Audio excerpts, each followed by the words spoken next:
Okay, great. Okay, so this is really just going over what John was. I actually agree with John's longer-term count because we both share Elliott wave theory. But this is a slightly longer chart, and we can see it dates back to 1985 here. We can see there's a solid bull run coming up here, very solid indeed, actually. And then we peak at 7,000, and we've got a clear A, B, C, D, and we're looking at D finishing around 6,500 at some point this year. So we're actually getting to a very pivotal point here, and if the analysis is true to form, then we will be set up for quite a major decline over the next couple of years. And you know, looking at the charts, this could end around just under 4,000. At which point a new bull market will start, and you know, there could be some fantastic buying opportunities to enter around this key area. But right now we're focusing on wave D here, and it looks like we're at pretty much a crucial juncture at the moment. So that's the very long chart here, dating back quite a few years. I'm now going to bring us up slightly nearer term. Okay, we're looking at wave D here, okay? And I'm going to bring up wave D on the chart. Okay, so this is the final wave D, and I have it as another 5 wave sequence. So we can see we have wave 1, we have wave 2 down, we have 3, 4, and then wave 5 will subdivide into 5 waves. So I was talking about wave 4 back in November.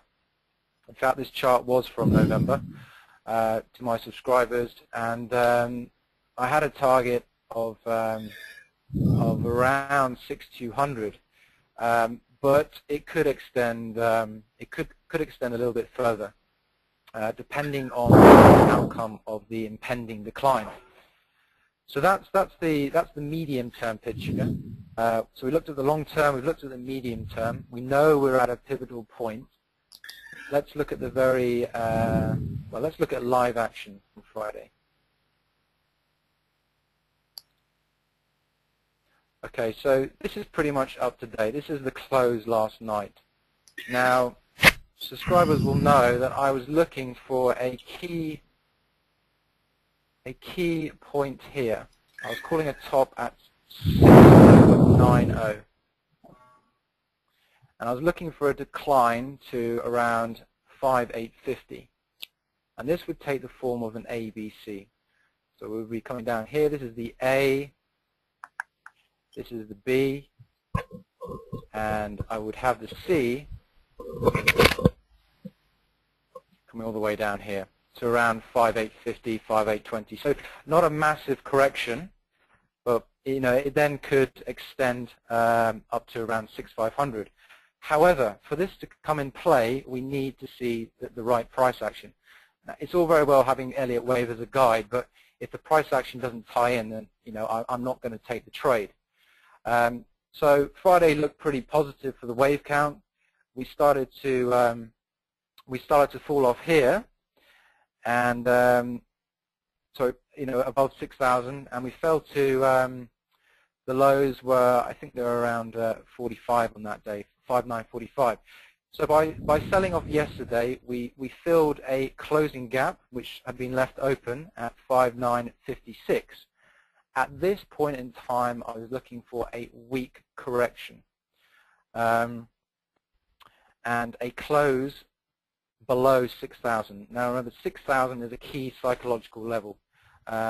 If we'd closed below this, that would have given me a sell signal for Monday morning. However, the price action decided to do the opposite, and what's happened is we rallied actually very strong, and we closed just over 6,000. So unfortunately, that negates my sell signal, which I was looking for on Monday, which would have confirmed the ABC count, which I have here, which is the A, B, C. So for me, the next couple of days, next week, are crucial if we're going to make a top at 6090. At this point in time, that's still intact, but the price action is bullish. I can't deny that. The price action is looking very bullish. So we do need a price action sell signal to go hand in hand with us seeing this full ABC correction. And a magnet trade would help as well. There is another case as well. If we do rally next week, I've been talking about a short-term target at 6157. Now this is my bullish scenario on the wave count at the moment. So next week, if we do hold over 6,000, I would imagine we are going to take out 6090 and we're going to go straight to 6157. Now, what is the relevance of 6157? Well, if we take wave 1, that was 641 points. Now, in Elliott wave theory, wave 1 does sometimes equate to the same distance as wave 5. So if we take the bottom of wave 4, which is here, wave 4 was this bit here. Hoping you don't have a price delay, a time delay here. And then wave 5 would obviously go up here, and it ends around 5157. So what I'm trying to say here is that if we hold 6,000 next week and we keep another 2 closes above 6,000, I would say we're going to hit 6157, in which case we will have a deeper correction to around 5,500. If we do fall next week and 6090 holds, then I would anticipate a correction to around 5820. But whatever happens, we're at a crucial juncture, and we're looking for a key peak to come in, and we're looking for a correction. So the correction either comes in immediately and we go down to 5820, or we get the final move up to 6157, in which case we'll have a deeper correction to 5,500. And at the moment, we just have to focus on the price action. Once the price action comes in line with the Elliott wave theory, we have a trade setup. Okay, John? Okay, Mark, I'll take over to you. I'll just change. Mark, just hang on a minute. What I would suggest is that if you have any questions about this, please send them through.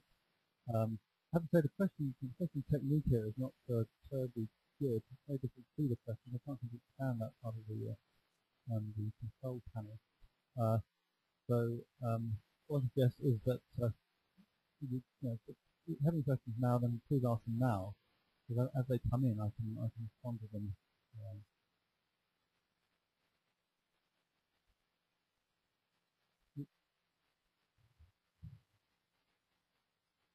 Sorry, I had my microphone turned off. That was. Let me start again. I was just saying that if you have any questions on FTSE, then now would be a good time to send them in. The question, I say well, you didn't hear me. The question control panel is difficult, so I can't always see what is going on. I only see one question at a time. It's difficult to keep track of what's. Right, Robin Collins said it looks like a fourth wave triangle. Could you be specific, Robin? Let us know which part of it looks like a fourth wave triangle. Do you mean the whole 5 waves since December 1999, or what? Let's see what else we got here. Yes, we are recording it, Mike. Sorry, we did record the first webinar as well. And if you email me or Mark, we will send you the recording. And we're recording this one as well for those of you who possibly have any problem with audio or seeing the screens. We've got a question on the magnet, which is not the right time. Actually, do you want to ask a question on the magnet, Mark, now? Mark? We can do, yeah. I'm happy answering. Yeah, yeah, that's fine. Okay. Yeah. This comes from Colin Ross. I can't actually see the questions, but No, I have to read out. It's on the control panel on the questions, but the question is, why is the magnet target accurate, yet the stop loss a standard 50 points? okay. Well, first of all, the stop loss. I choose the stop loss because that is how I've tested the system for many, many years, and it's the best stop loss which fits in with the system.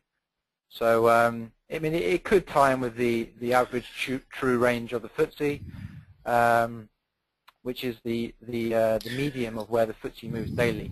But the 50-point stop seems to give the highest hit rate for the magnet. In terms of why the magnet is so effective, that is all in the manual, but it's also a collection of systems which I would need to spend a bit more time discussing on how I choose the magnet. Okay. Next question is about FTSE. Oh, no, it's not. Hang on, let me just get the right one.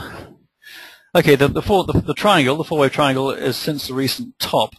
I guess on FTSE, I mean, it's certainly possible. I mean, there's a problem with triangles. You never quite know for sure how they may develop. You don't really know until you've seen the third wave develop. Sorry, the fourth wave. I mean, it had to be a flat triangle now because we've got very similar lows. Any comments on that, Mark? No, I mean it's possible we're seeing a flat at the moment. Yeah, I think a flat that would certainly it would certainly fit in with this final move up to 6157 that I'm talking about. And you know, there's also the top of the price channel at 6200. So there's lots of factors calling a top either around about now or 100 points time. Either way, there's not a lot left in the FTSE until we see this impending correction. Okay, next question is, plenty of false signals. How does one filter out the bear bull traps? As the answer is with difficulty. You know, you're never going to filter them out, all of them. I mean, on the big call service, we have managed not to go short yet. Well, I've been tempted once or twice, but we haven't done so. Then the big call service is a longer-term service, looking for confirmation. But of course, you know, we still make losses. And I think there's any way of filtering out. You just have to be happy. You have to be satisfied with your techniques, really.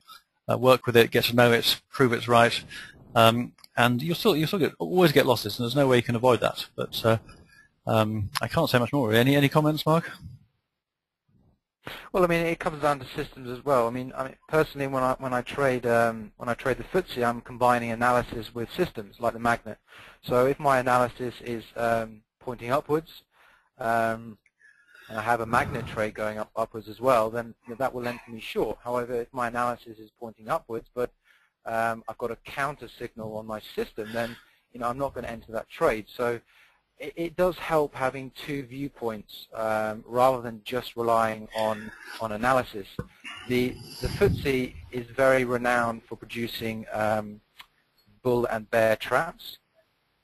I will sort of state that now. So generally, when I'm looking at analysis, I try not to look at what everyone else is looking at. I'm trying to look at a different perspective, not so much on the longer-term analysis, but more on sort of the intraday analysis. That's where having a system really does help. Okay, we've got three questions. Mike Butcher said stop loss is question mark. I don't know what you mean by that, Mike. Please be more specific. Robin Collin has said, do you value 0.618 extension? That's a golden ratio of 1 through 3 as a target. I'm not sure what you mean by 1 through 3. Maybe you want to be more specific about that too. Question for Mark. I can't always take trades during the day due to work commitments, though I do have some flexibility. Would the magnet system still be suitable for me to try to trade? Well, I mean, lots of my subscribers are, full-time in jobs. But with today's technology, it is quite easy to trade on the go. If you have a mobile, all you need to do is download IG onto your mobile. You can trade off your mobile these days. You can do the same with Gecko. Most of the spread betting companies offer these these applications. So, I mean, if you receive a text message from me saying buy this or sell the FTSE, you know, it can just take a couple of seconds to log on to onto your mobile phone, log into IG, and place a trade. You know, we're putting a stop. So that would be my best advice if you are busy during the day. Okay, we'll get back to the webinar and get back to the Dow, which you should see on your screens now. Just quickly on the Dow, I mean, I won't go through the pattern. It's actually quite. Actually, no, we will quickly look at the pattern, but I'll look at this bit first because you know, what we're seeing here is an A, B, C, A, B, C, and a little drift down, and now another A, B, C. You know, I mean, there's no evidence that it peaks in here. We could go a little bit lower. We could see another C wave down, but you know, it's looking like we're going to see higher prices. So similar counters on FTSE. I want to have a look at the longer term count because it's very different from FTSE's count, which is quite interesting, I think. So we'll go into the weekly chart.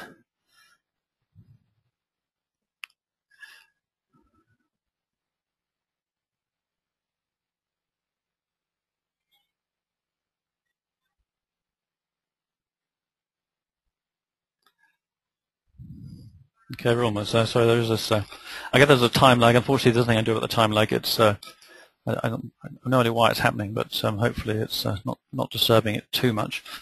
As you saw on FTSE, we've got a sort of triangular formation, but on the Dow, the peak came in 2007. We had that huge, great rally. I guess the Dow just flooded. Sorry, not the Dow. The Fed just flooded the market, the states with cash. Something they can do actually, because you know the U.S. currency is currently the sort of global currency.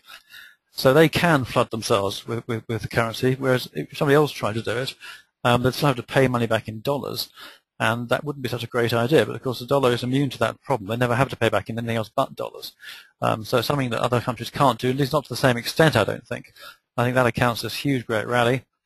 We then saw this very impulsive decline, 1, 2, and then a 1, 2, 3, 4, 5, and then final 4 and 5. I mean, that's pretty clear. I mean, everything is debatable, but that looks like a corrective, an impulsive, definitely impulsive form. Okay, we've gone back above the 618% retracement level, although it was actual resistance to start with. Quite a good actual. I mean, that was a very good sell signal on that particular point. The whole of 2010 has been really dithery. I mean, this sort of move here looks corrective. We're now starting up again, 1, 2, 3, 4, and then there's fifth wave. But it's just, you know, this could be impulsive. One of the questions I was asked was, you know, why couldn't we just go higher? Could we not see an ABC on FTSE? And could we not just shoot up? It seems unlikely given the economic situation, but anything's possible with markets. It's a huge mistake to think that something isn't possible. But certainly we have seen 5 waves up. You know, that's the sort of benchmark of the current situation. We have seen these 5 waves up, and we're just looking for a peak, and there's no sign of any acceleration. Okay, if we start to accelerate up, that would of course be different. That would be a buy signal, and we would count this then as a 1, 2, 1, 2, and then a 3, and that would be a very different kettle of fish altogether. But you know, the time of year suggests we're going to see a fall. The wave pattern suggests we're going to see a fall. We just haven't seen anything happen at the moment. So that's a question on the Dow. And I want to have a look at the T-bond. I think the T-bond is quite an important market. Let's have a look. I've got graphics here. Now the T-bond's got traced out quite an interesting pattern as well. Seeing this initial wave down, then we've got wave 2. We're then seeing a pretty impulsive one. Actually, let's get this right. It's not quite like that. 1, 2, 3, 4, 5, and this counts as a 4. This drift sideways. So just one more pull back there could give us a low. So a similar situation in reverse with the Dow. I mean, often these two markets do act very differently. And with the T-bond, we're looking for a low at the moment. Just needing one more low to confirm that. And with the equities, looking for a high, one more high to confirm that. Now, I will cover other markets as you wish me to. I think we'll have a good look at gold and a good look at pound dollar, but I think that's probably enough. We've got quite a few questions to get through.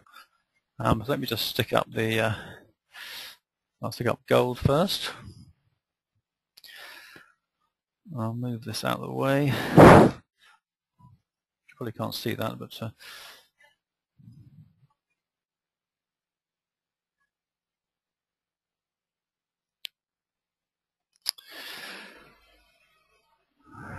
I'm having some trouble with the cursor at this point.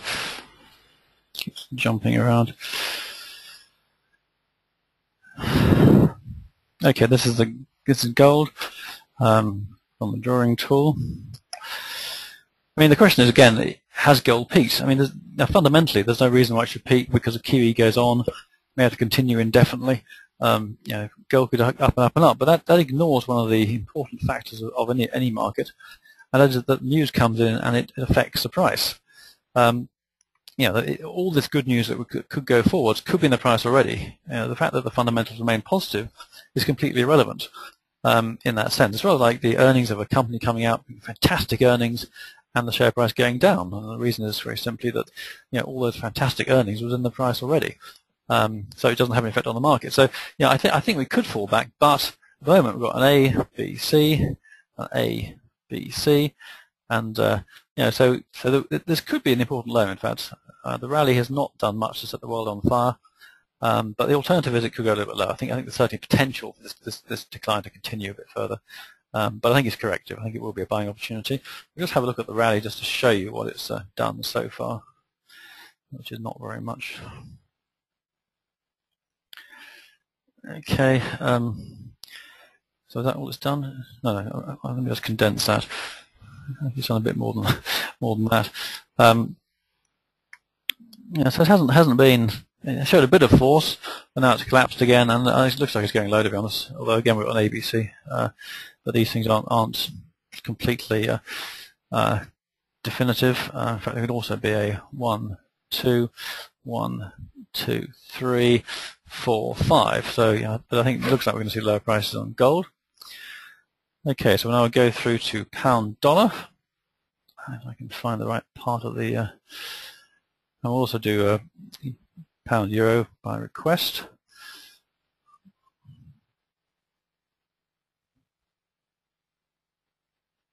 Now pound dollar looks pretty good to me. I've been through the longer term analysis several times on my video clips, and you can all get the video clips if you'd like to see those on a weekly basis. Well, not necessarily weekly, but I certainly do send the occasional one out to my free list. And we've seen this 1, 2, 3, 4, 5. We've then seen an clear ABC declines, which suggests it's corrective. And we've then seen a bit of dithering around, which often happens, and now we're seeing a thrust up. So I think there's a good case that we're going to see the pound go maybe up to 170, maybe even 180 in fact. And clearly we've got a breakthrough resistance here, but right now it's looking positive. Okay, pound euro. I don't want to spend too much time on these things. I'll start looking at any questions that come in. Pound euro is looking particularly good, I thought. Of course, this is somewhat news inspired. But again, we've got this clear corrective decline here, ABC. We've got a nice clear 5 waves up here, which is impulsive, suggesting the trend is up. Another nice A, B, C, and now we're starting to shoot up. Now there's a bit of a hiccup because Portugal seems to have resolved some of its problems, but the wave pattern looks positive right now. Ideally, I want to see this fall hold this level here, about 1155. And a nice spike low would be a good buying opportunity on the pound euro. So I'll now just actually mark any points before I go on to questions we've had so far. No. You're a specialist on these, John. I don't follow currencies that much.